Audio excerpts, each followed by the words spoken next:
The units of study in both Readers and Writers Workshop, as well as formal instruction in phonics, begin in kindergarten.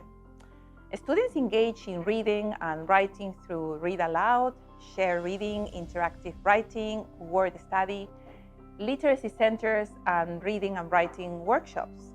Students develop their literacy skills as they encounter literature from a wide range of genres, including fiction, nonfiction, and poetry. In the research report unit, we learned different strategies to craft a powerful introduction. I highlighted something unique about ancient Egypt and describing a scene. I am finding lots of technical vocabulary in my information textbook.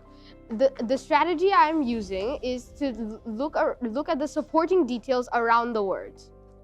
Every time we encounter a challenging word, we add it to our word wall and use morphology to make sense of it. The Writers Workshop is a context that has the potential to help students develop as writers within a literary community.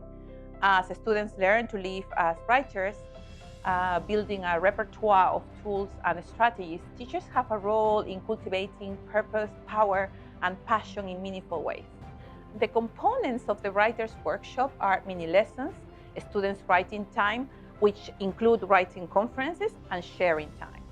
We want the students to have a joy as authors, find their voices, and share their voices. The Writers Workshop really centers around choices, and I think that is one of the most important pieces because the students feel like they're the real authors in the classroom.